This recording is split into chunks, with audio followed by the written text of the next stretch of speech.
We've made it to Tumbler Ridge, an adventure mecca and also a global geopark. These are just amazing. I don't think I've ever been anywhere like this. Yeah, I want to get out. We found another free spot to camp. We're seeing the Northern Lights. We are so excited to be here. We've got hikes planned filled with waterfalls and walks through caves, and we're also going to check out some old dinosaur footprints. Dinosaur footprints. Dinosaur footprints. The Tumbler Ridge Visitor Center is super well organized. They have maps laid out with numbers of all the different hikes, and then you can take out separate brochures that give you details on each of those hikes. Our first hike today is the 4-kilometer moderately rated Canoso Falls hike. We're still in the parking lot and we can already hear the falls just 200 meters away, and then we can continue to an upper platform another 2 kilometers down. Let's make like bison and herd out.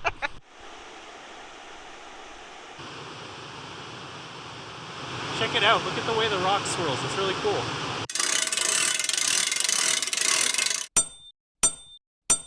So it turns out those rock swirls aren't just like something random. It's like rock that used to be flat and parallel 250 million years ago on the bottom of the ocean. And then the formation of the Rocky Mountains is actually what lifted those up, twisted them and contorted them and compressed them and created this S-shaped rock that is like so cool. This first viewing platform and what we can see from here is stunning. I can't wait to see what we see when we go another 2 kilometers down.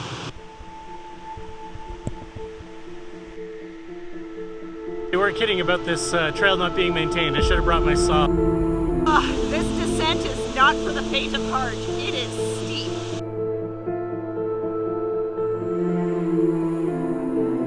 This is steep and a bit scary.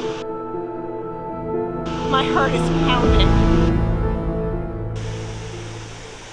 We made it to the bottom of the falls, but I'm starting to wonder if we didn't take the right trail at all. Chris and I are both filthy from getting on our all fours essentially to come down. It's almost a slide right at the end. I think there must have been another trail and we missed it and we ended up on something else. But here we are at the base of the falls and they are spectacular. That was quite an adventure. I don't think we're gonna stay here long. We're not gonna do a selfie because it's like we're standing on the edge of a rock right now and it's just gonna be a slide down.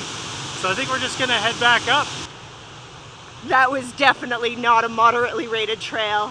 We're gonna go back to the parking lot now that we've descended all the way to the falls on this completely rugged trail and see if we can find the trail we should have taken. Well, the signage was here the whole time, but I guess we missed it.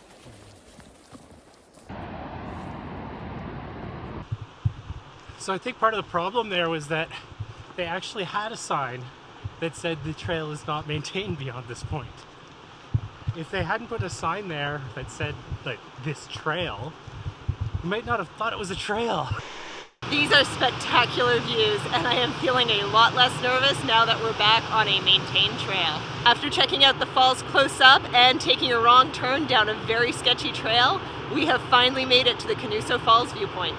These falls are pretty spectacular. From the steps at the top with the rapids where the rock is up on its side, falling down on like this big wide path, and it's powerful and you can just feel it. You can feel it when you're down close to it. You can hear it all around in the woods here. These are just amazing. If you're in the Tumbler Ridge area, in fact, if you're in the Dawson Creek area or Chetwynd area, I recommend going to Tumbler Ridge and then going to Monkman Provincial Park to check out this trail, the Canoso Falls. Just spectacular. It's 55 kilometers of rough gravel road to get here, and it's absolutely worth it. Just gorgeous here. The trails are amazing. Some of the best viewpoints of waterfalls that we've had on any trails, and just amazing. With our first hike done, it's time to make some breakfast.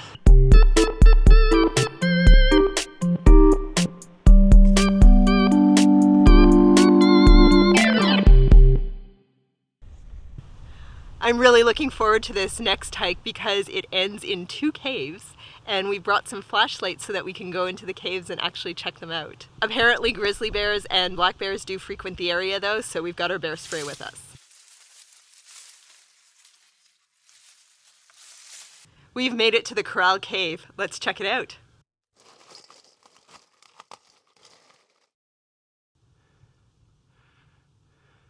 How do I look?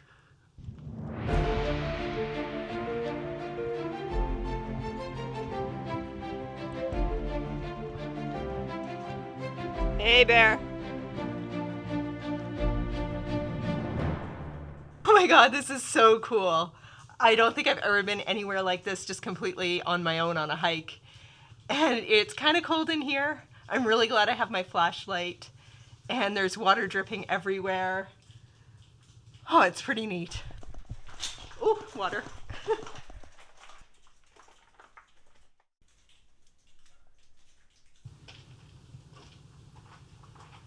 Oh, it's so much warmer when you get out of the cave. Looks like we're heading up there. And we hope there'll be another cave for us to check out, though we think this one might have a little bit of Claustrophobia to it, so we'll see how we do. All that walking and stair climbing and going over branches and jumping over logs is worth it when I see this view. We see the mountains, we see the cliffs. We still haven't even gotten to the cave yet. This is the Porcupine Cave right here. The description was not kidding when they said that you might have a little bit of claustrophobia. I guess we'll go in. Yeah, you go first. The guide says this is the entrance. I'm kidding. This isn't the entrance, this is the exit. You don't actually go in or out this way. So we go... We keep going. Oh, okay. We just had to go around the corner to find the entrance, but I'm not sure this one looks a whole lot better. It's still pretty small. It's a pretty tight opening. I've taken my backpack off. I'm a little afraid to go inside, but we're all the way here and I also really want to try.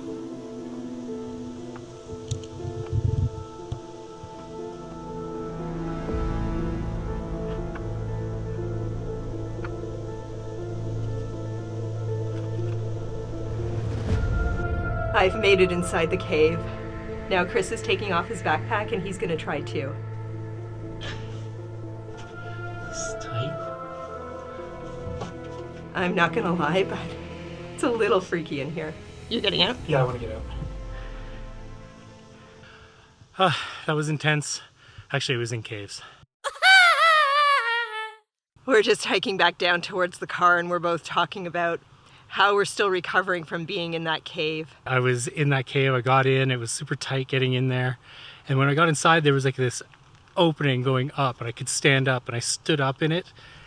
And I said like, hello or something like that. And then the sound of my voice and the way the air felt and it was stifling. That was such a confined space. It was like immediately just like, I need to get out of here. My stomach still feels a little funny after being in there. And I like blew past Emily and I like almost ran out of the cave, except it's kind of tight.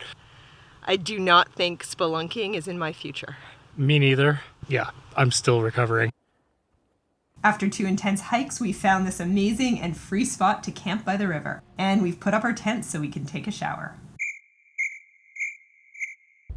It's pretty stormy today, so we're going to delay our hikes until tomorrow. And it turned into a beautiful day in the end. We found another free spot to camp and we're wondering if we might see the aurora borealis tonight. This is so cool. It was our first time seeing the northern lights. We just saw a double bow. They were also nothing like what I expected. Streaks coming down across Jupiter. I always thought the northern lights came kind of over the horizon, but they don't. They kind of dance all across the sky. Glow and streaks of light, and then they started shifting and they were moving across the sky. And at one point we had this dome going across. It was almost rainbow shaped. We're seeing the northern lights, leaving these huge streaks up and down the sky. It is absolutely the coolest thing. Today we have more hikes planned in the Tumbler Ridge area. We're at the start of the Boulder Gardens hiking trail. What I find incredible about all the hikes around Tumbler Ridge is how rugged and remote they are. It's a Sunday midday and there's only 2 cars here, including ours.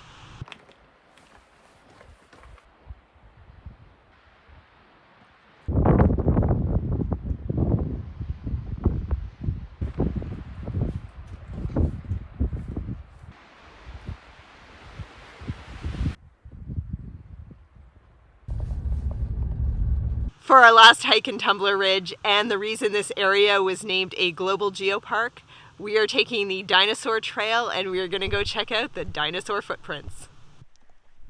The story goes that in the year 2000, these two kids, these local boys, they were going down the river on their inner tube and they fell off. Walking back upstream, they thought they saw dinosaur tracks. It was a long shot, but they were pretty convinced about what they were seeing. So they contacted a paleontologist who was an expert in dinosaur tracks. And guess what? The paleontologist confirmed their find. And then he went and he showed the local museum how to find even more tracks. What they had found is the longest accessible trackway in BC, and now they've found even more all over the region. So let's go check out the dinosaur tracks that started it all.